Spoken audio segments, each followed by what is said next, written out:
thiang lim mal som nei waya kalen lain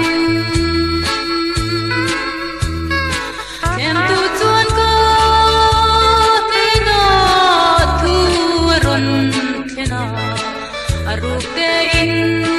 mangang takin karum fo thi kanena lo na le ro pui na par moi te I duai sam tin reng te ne ka pe ang chemin ti ka kir thei lo ka phat san phal to lo kei ma wanga pan ro pui na thalel thei lo tu thu thung đi châu chu cấp quang sel phot mayang ram kal sia mandal zolo la rem rua sani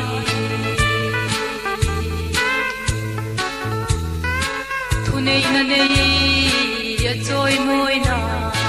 lal lu khum khum main thang dốc than tâm tu lên mun khoar tram le sarwak tui hal na song te ko in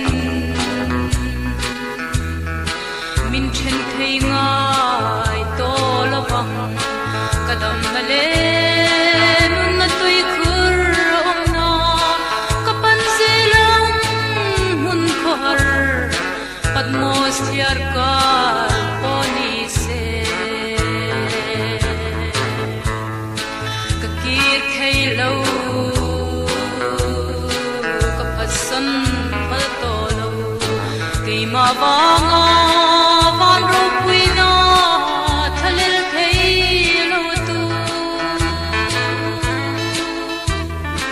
athu thung di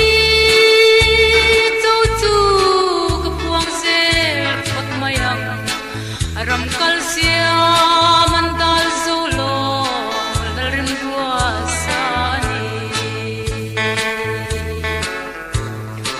shilin soima ilan she thiam lo swal ngai dam na chatuan rama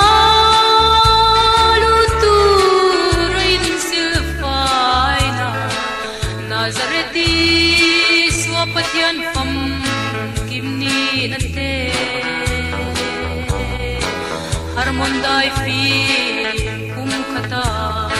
bin siam tu van mal som nate nen po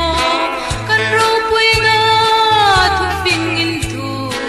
lal rem rua sani kir thei lo sam hal to lo kei ma wanga van ro pui na thanel thei lo tu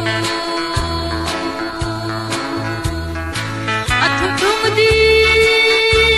châu chu kap wang sel phot mayam ram kal sia mandal zolo lal rem rua sani kir thei lo ka phat san hal to lo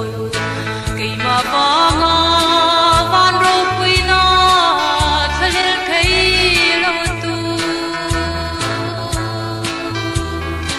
athu thung di